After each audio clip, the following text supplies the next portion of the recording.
My next guest is the executive director of the Institute for Catastrophic Loss Reduction at Western University. Paul Kovacs is also an adjunct professor of economics and president and CEO of the Property and Casualty Insurance Compensation Corporation. We reached him in Georgetown, Ontario. Hello. Hi, Duncan. Great to talk with you again. Glad you can join us. How serious is the flooding we're seeing in Quebec, Ontario, and New Brunswick? And here's my question. Why aren't we better at minimizing the damage that flooding can cause? My heart goes out to the families and people affected, and what an extraordinary job the emergency management people are doing. Every spring, we have a lot of water in our country. That's part of the spring. We've been doing it for more than 150 years now. This year is unusual. The idea of Montreal and others declaring a state of emergency is not something that comes every spring. This is unusual. We have a lot more water than usual, and it's going where it's not supposed to. The idea of a little extra water getting by the river or in a field or something, you see that all the time. But the idea of it getting into a home or, people can't even walk down their streets, this is extraordinary. This is really alarming. So it's unusual, but is flooding from heavy rainfall becoming more and more common? So there's actually several different kinds of flooding.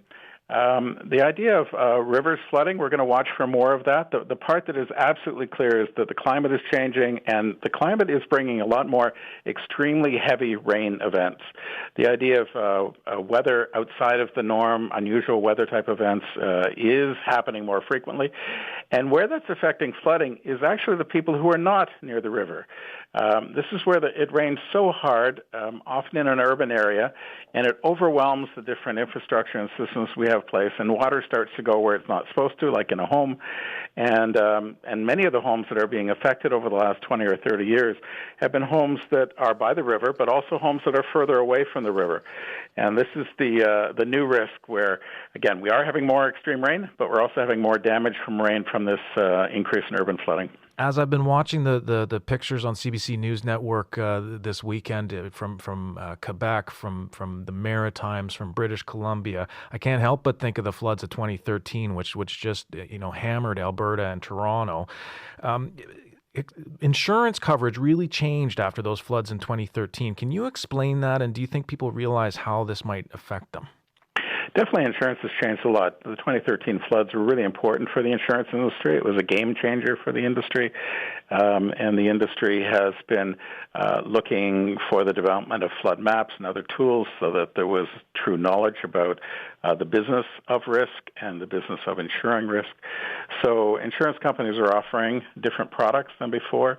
That's happening one company at a time and being offered one homeowner at a time. So, again, it's really important for homeowners to check what their particular coverage is in place right now.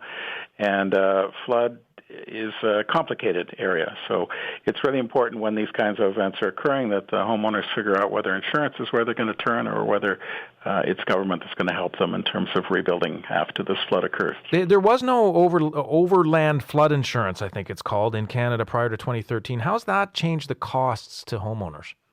So this is a new product. The idea of offering overland flood insurance is something that didn't exist before, and now it does. And in some people where the risk of overland flooding is extremely low, the extra cost is so small or might even just be included in an insurance policy. But there are some people who are located in areas that everybody knows is very high risk, and if they've added that to their insurance coverage, it was not low. It was an extra cost that they would have to incur. And so, can you avail yourself of disaster relief if you're in one of those areas and you don't have overland flood insurance? Well, it's a little bit complicated, so I'm not sure there's a simple answer to that. For most provinces, the offering of support from the province depends on whether or not somebody has insurance. If they have insurance, then the government doesn't need to offer help as well. In cases where someone doesn't have insurance but they chose not to buy it, the government would look on it one way. But there are other places where insurance isn't yet being offered. So it's one where it'll be interesting to have the government explain what they are choosing to cover and not cover. And I'm curious to know, though, your opinion. Do you think the federal government is kind of offloading its disaster relief costs to homeowners who are living in high-risk flood zones? Duncan, I don't quite understand that question because it doesn't sound like No. No is my quick answer. Okay. Sorry.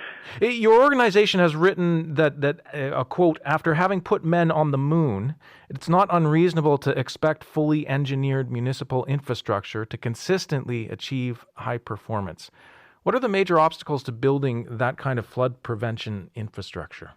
The policy goal for most municipal governments and guidance offered by the provinces is that flooding is really hard to manage, but it's something that should not occur regularly. I mean, it should be something that is more than once every 100 years before you experience a flood. And here I'm talking about a flood by the river, but also urban flooding is not something that should occur all the time. Again, flooding that causes damage, not just extra water. Extra water will occur every year, but that so much water occurs that it causes damage to a home or other building is something that should be once every 100 years. If it's happening more frequently than that, then there's something wrong. It's failing to achieve the policy goal here, and it's really important that the right investments are made locally to confront the risk, make sure the right resources are there to keep the infrastructure up to date, make sure that homeowners are participating as well, because even if a city does everything they can, if the homeowner isn't also part of the solution, then we can have problems. So flooding that causes damage is something that should be unusual, like at least once every 100 years. And if we're not doing that, then we must do better. What are some of the creative ways that cities are funding building infrastructure to deal with increased likelihood of flooding? We've published a report called Cities Adapt to Extreme Rainfall, Celebrating Local Leadership. We identified 20 different communities from coast to coast in Canada that we think are doing really good things. And we wanted to put it in a report, and we sent a copy to every mayor in the country so that we could challenge other cities to say, they're doing it, you could do it too. These are good science, good practices that are already in place and are being done by some in Canada and should be done by more. One of the ones that we talked about was in Kovacs City. They had a neighborhood where about 60% of the people, when the rain fell, the water from the roof would go down through the eaves trough and go right into the sewer system. And that's not a good practice, and that's widely accepted as not good. So in Kovacs City, in that neighborhood, they were trying to convince everybody to stop doing that. And they wrote to everybody, and some stopped, and they wrote again, and some stopped. And over a course of 3 or 4 years, they wrote 7 times, and they escalated until finally 100% of the people stopped doing it. And again, we're saying to other communities that have identified the same problem and done some progress, you can make it. You can get 100% participation. Quebec City did. You can too. And we give other examples of different communities taking really important steps to try to manage various aspects of reducing the risk of flooding. So I read, for example, that Ottawa regulates new home building to ensure that the builders install backwater valves.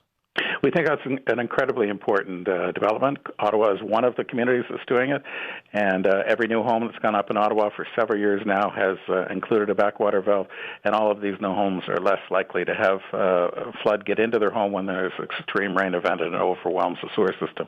So congratulations to Ottawa for taking a step forward. A last question for you, Paul Kovacs. You mentioned that homeowners need to take some responsibility as well. What are some practical suggestions that homeowners can do to prepare for flooding and heavy rains that you'd suggest? Yeah, so Duncan, just very roughly, we would say about half of the urban flooding damage that occurs in Canada requires some adjustment by the homeowner, and about half requires some adjustment by the city. So it's really, we need some progress on both fronts. And I mean, for the city is larger pipes or upgrading the infrastructure and spending money on city land. But for the homeowner, the idea of putting in a backwater valve, having a sump pump that can take the water out before it does damage, even the landscaping, so that if water starts to swell up and build up on your property, make sure that it flows away from the house and it builds up at the edge of your property, not next to your home.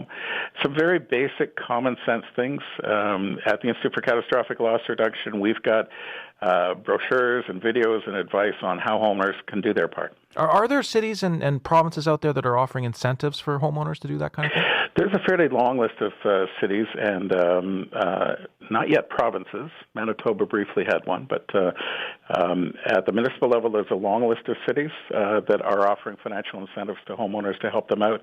Some cities like Edmonton and Winnipeg have been doing it longer, 20 or 30 years now, and others have started to do it in the last 10 years or so. And we'd love to see even more cities get involved in offering incentives from the city to the homeowner. When water gets into your home through the sewer system, homeowners often think about, the city let me down. That's not what's supposed to happen with the infrastructure. So this is where the cities can come back and say, here's another thing we can do. We can fix our infrastructure, but we can also work with homeowners to do their job. Thank you very much for sharing your expertise. Always great to talk with you, Duncan. Take care.